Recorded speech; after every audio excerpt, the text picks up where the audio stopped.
হ্যাঁ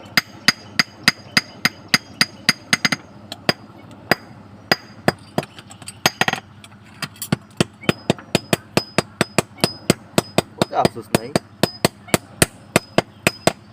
আরে ভাই সাইডে আস্তে আস্তে মাঝে গাছে দেখতে মাঝে হলো কিছু